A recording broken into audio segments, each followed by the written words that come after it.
Salut, avant de commencer cette vidéo, je voulais dire un grand merci à tous ceux qui ont contribué à la page Ulule de la bande dessinée Road Trip Voyage en Amérique. La bande dessinée va exister grâce à vous. Il reste encore quelques jours pour participer et surtout pour commander votre exemplaire du roman graphique de la BD Road Trip. Donc pour ce faire, allez dans la description et cliquez sur le lien si vous n'avez pas encore commandé votre exemplaire. Et à tous ceux qui l'ont déjà fait, merci, merci beaucoup. C'est grâce à vous qu'on fait exister cette histoire, ce projet. Merci.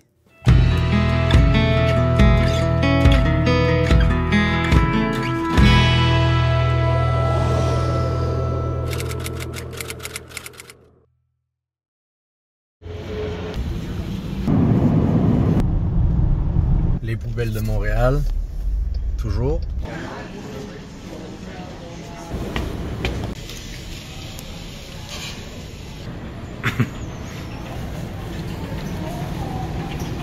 Salut à tous, bienvenue dans une nouvelle vidéo. Cette semaine, on s'en va à Montréal pour une raison un peu particulière et une mission un peu particulière. Donc c'est parti.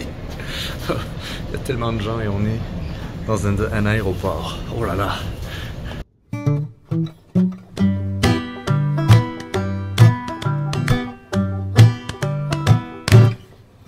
Un jour,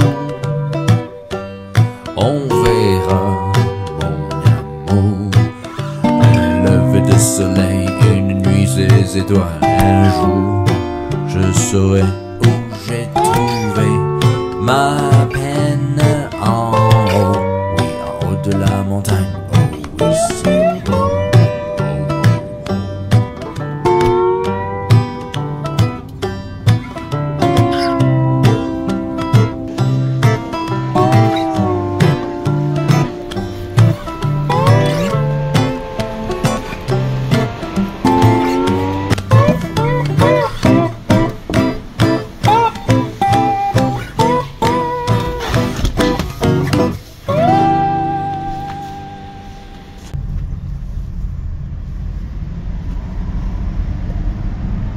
Donc nous voilà à Montréal. Ça fait vraiment très bizarre de se trouver sur l'autoroute 20 ici. Ça fait des années que je suis pas revenu.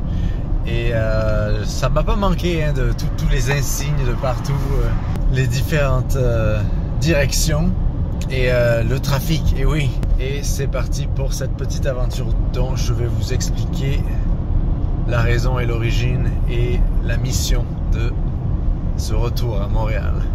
Un truc qui n'a pas changé, c'est les cônes oranges et les panneaux oranges.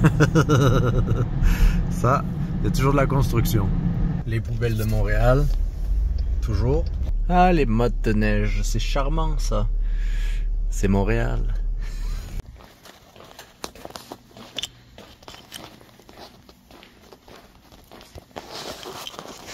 Alright, vous vous souvenez, j'avais fait une vidéo ici il y a 5 ans déjà. Parfois, je me demande si ça a un sens de vouloir vivre ainsi, de vouloir se contenter du strict nécessaire. J'ai aucune idée où aller.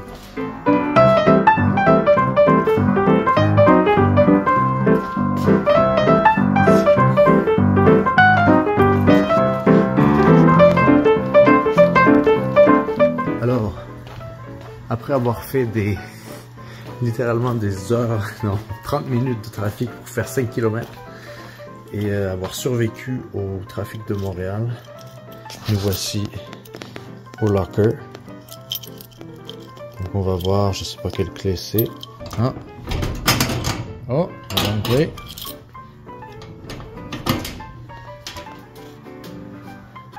Est-ce qu'il y a un rat là-dedans? Bon, j'ai un peu plus de choses que ce que je me rappelais. Mais voilà donc le résultat. Donc je vous ai pas dit, l'idée aujourd'hui c'est de vider tout ça. C'est de se débarrasser de tout, de garder le plus que je peux, enfin le minimum que je peux. Parce que j'ai pris un avion. Je vais vous expliquer ça un peu dans la vidéo au fur et à mesure. Donc on va vider tout ça. Des années de vie.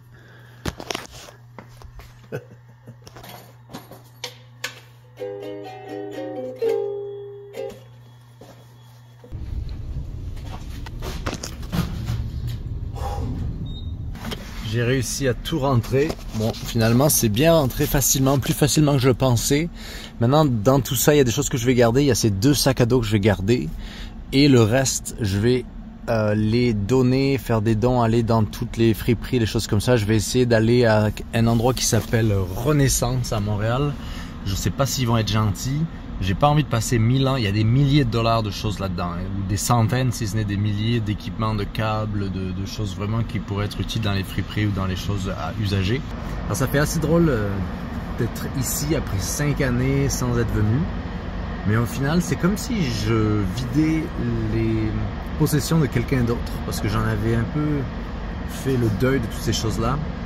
Et donc c'est assez agréable en fait de voir ça, même si c'est beaucoup de tâches aujourd'hui. Le trafic à Montréal est juste ridicule. Montréal a beaucoup changé, ou en tout cas moi j'ai peut-être changé aussi.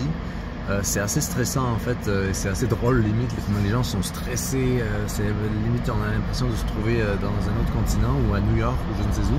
Les gens sont très énervés, c'est assez drôle en fait. Et finalement, ben, ouais, j'ai l'impression de me débarrasser des affaires de quelqu'un d'autre. Donc c'est plus une tâche finalement qu'un deuil, ce qui est bien, mais c'est quand même une tâche à faire, une corvée un peu, d'aller devoir se débarrasser de tout ça. Mais même si je sais que ça fera des heureux. Ensuite après, il va nous falloir trouver un endroit où dormir.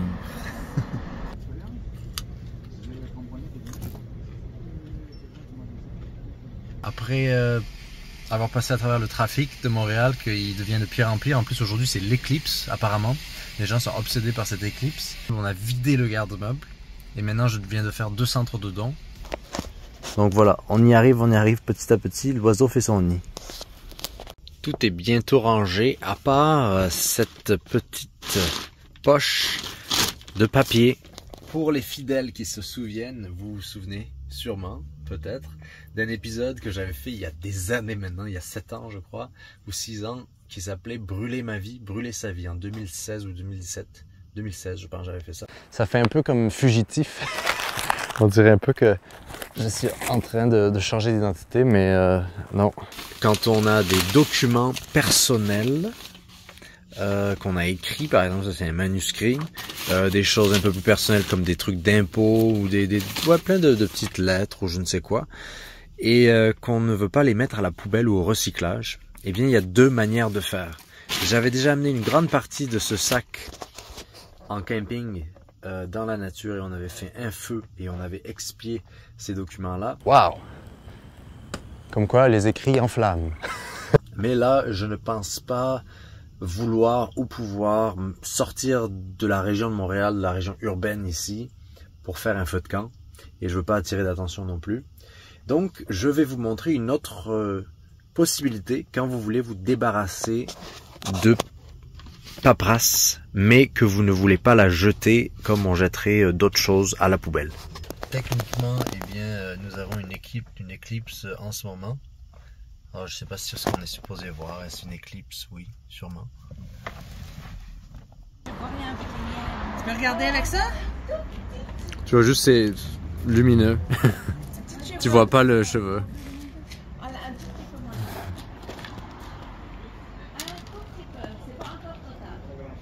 Il reste pas grand chose.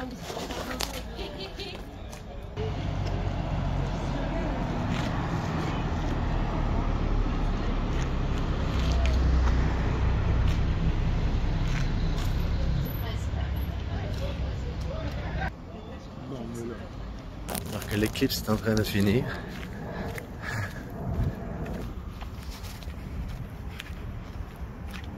Comme au bon vieux temps, la douche à la piscine municipale. Quand on est dans une situation urbaine comme ça où la pollution nous salit beaucoup, on se sent beaucoup plus sale je trouve quand on est dans la ville. Tout à coup ça change la vie, une petite douche.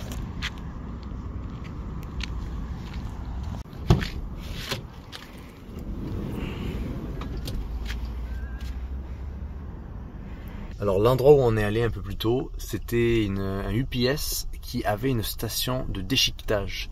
Et c'est super pratique parce que donc ça permet de se débarrasser. Regardez, je n'ai plus ce maudit sac où il y avait tous mes papiers. Et donc j'ai pu tout déchiqueter là-bas.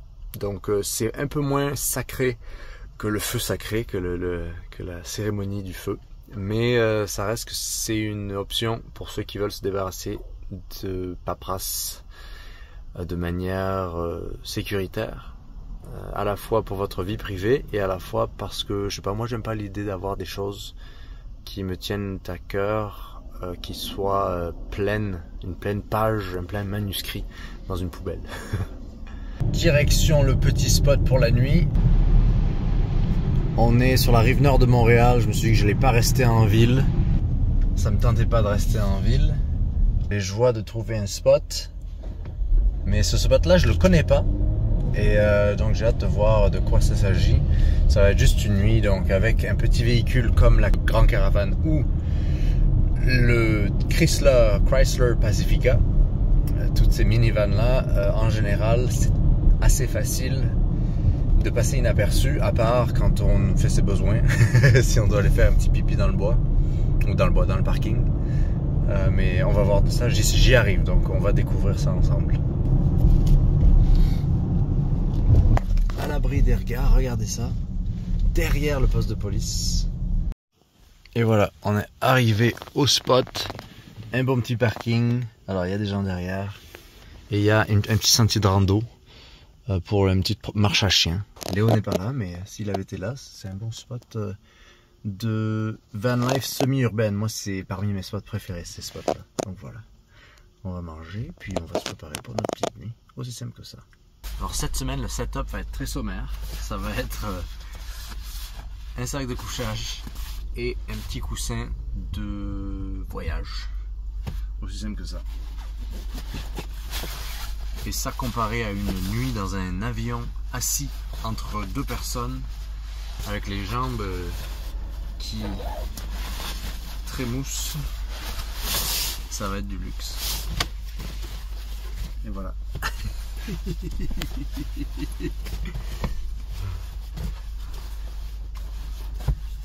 J'ai pas de matelas. J'aurais pu amener un matelas de yoga, mais j'avais pas de place, donc on va faire avec ça. Mais pour moi, je pense que ça va me suffire. Et voilà.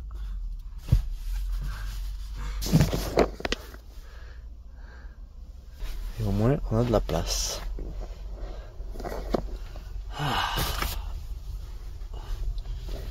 Ouf, c'est la première fois depuis 2 jours que je m'arrête de faire quelque chose, ça fait du bien.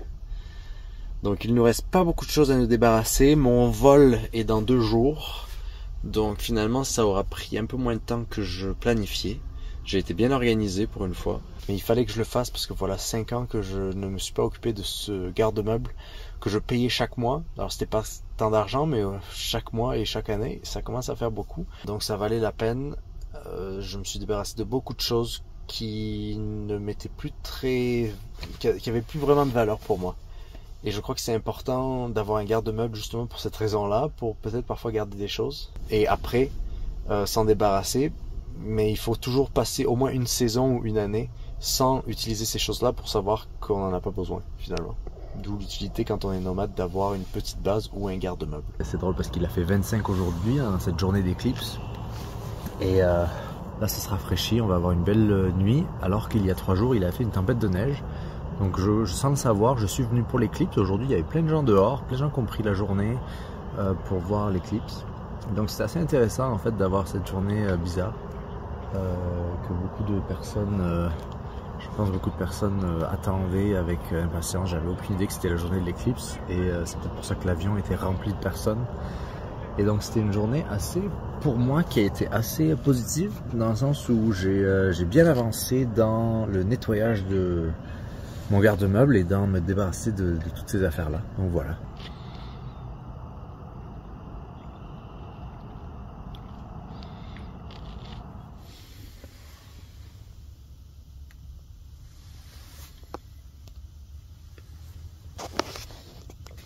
Bon matin, il est 9 h du matin. Je pense que j'avais besoin de ce sommeil-là. Il a fait assez froid, il fait très humide ici. J'avais oublié à quel point c'est humide ici, sur la côte est. Mais j'aurais pu dormir encore, je pense, plusieurs heures. C'est bizarre, j'ai jamais fait ça. J'avais pas mal de sommeil à rattraper, mais voilà. Comme quoi, dans ce petit parking ici, très tranquille, eh bien c'était très silencieux toute la nuit. Et donc un très bon spot à recommander.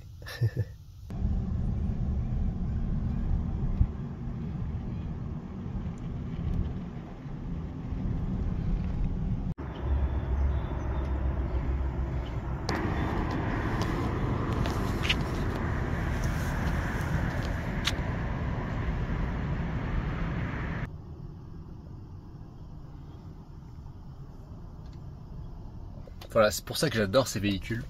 C'est parce que vous pouvez avoir une petite maison tout en ne passant inaperçu en fait. C'est vraiment ça l'avantage principal de ces véhicules là, et c'est surtout pourquoi je voulais vous faire cette vidéo, vous montrer que si vous voulez économiser, vous voyagez en road trip en Amérique du Nord, vous prenez ce genre de véhicule là. Et l'avantage, c'est que les sièges, eh bien, tous se rentrent. Ici, il y a un siège, et si vous voulez, on peut le... Je vais vous le montrer. On a juste à monter ça, et ensuite, vous levez ce siège-là. Et voilà votre siège. C'est incroyable, hein? Et l'avantage, c'est aussi que si vous vouliez acheter ce véhicule-là, vous enlevez les sièges, et ici, vous avez du rangement de partout. C'est incroyable, ce rangement-là, moi je trouve ça fantastique. Et pour le remettre, pour le redescendre, c'est aussi simple que ça. Vous rabaissez le dossier, vous levez cette languette-là, et vous le poussez un peu fort. Et voilà. Et donc tout le véhicule fonctionne comme ça. Et regardez cette place qu'on a à l'intérieur de ce véhicule-là. Et je trouve ça génial. En fait. C'est pour ça que je voulais montrer ça. Et l'avantage, c'est que si vous voulez aussi, moi je ne l'ai pas fait parce que je restais pas assez de jours, vous achetez un petit matelas gonflable là, pour une trentaine de $, ou même un tapis de yoga hein, si vous voulez, mais un matelas gonflable, vous allez être extrêmement confortable, un petit réchaud à gaz, et vous avez votre véhicule récréatif, votre camping-car à portée de main, surtout avec les beaux jours. C'est très facile et il y a beaucoup de fenêtres, donc vous pouvez ouvrir toutes les fenêtres. Non, c'est vraiment l'idéal. Et comme vous le voyez, moi, le but de ce voyage cette semaine, c'était de vider mon garde-meuble et d'abandonner, pas d'abandonner, mais de donner toutes les choses que j'avais en possession dans ce garde-meuble et que je n'avais pas visité depuis 5 ans. Rien n'avait pris la poussière, tout était en très bonne qualité. J'ai gardé quelques trucs, j'avais des chaussures de rando, j'ai mon kayak gonflable que j'avais laissé ici, que je vais garder. J'ai gardé un petit sac et des affaires électroniques et des produits, et des documents personnels que je voulais garder, avec des livres, certains livres que j'avais de plantes sauvages et tout ça qui me seraient très utiles là où je vis dans l'Ouest canadien et dans la vie sauvage. Et donc voilà, et bien c'est ainsi qu'on se retrouve dans ce petit Chrysler Pacifica, qui est l'équivalent du Dodge Grand Caravan, donc c'est Kusa. Hein. Ces deux véhicules-là, ils sont vraiment les mêmes, ils se ressemblent, c'est le même design, et de dehors, ben, ça a l'air de quoi? Ça n'a pas l'air vraiment d'être quoi que ce soit, c'est juste une minivan normale, donc vous pouvez rentrer partout, j'ai fait tous les parkings, je m'insère partout, et donc c'est très facile, c'est beaucoup plus facile que n'importe quel autre véhicule. De cette manière-là, vous avez votre véhicule de locomotion, vous pouvez charger des affaires, donc votre cargaison, et votre Airbnb sur roue. Vous avez votre chalet sur roue, vous pouvez amener ça partout en camping. Et si vous n'aimez pas payer le camping, vous allez voilà, soit dans la rue, il y a plein d'endroits qui sont gratuits où vous pouvez passer la nuit, et surtout avec ce genre de véhicule là vous passez inaperçu. Ce que j'aime beaucoup aussi, c'est que vous voyez, il y a ça qui est intégré, donc j'ai mis ça de nuit pour un peu effacer, un peu mettre, parce que les vitres sont teintées, hein, mais j'ai mis ça pour ajouter une petite protection avec, il y avait les lumières du parking, et surtout que les gens, voilà, ils ne voient pas directement quelqu'un à l'intérieur s'il y a de la lumière. Et à l'avant, eh bien on a un petit cockpit, ça se conduit très très bien, c'est très facile, tout le monde peut conduire ça évidemment. Et donc voilà la minivan. Plutôt cool, hein. Donc notre mission n'est pas encore finie, mais bientôt. Donc je suis assez satisfait du résultat, assez content d'avoir fait ça. Et C'est un véhicule que si j'avais une flotte de véhicules, j'aurais toujours ce genre de véhicule avec moi parce que vous pouvez amener n'importe quoi. C'est le parfait véhicule pour transporter des choses. Parce que voilà, ça peut être une camionnette, un minivan si vous avez 8 enfants, et enfin pas 8, 6 ou 7, et à la fois, eh bien, votre camping-car, votre véhicule récréatif pour l'aménager. C'est vraiment le parfait véhicule multi-usage en fait.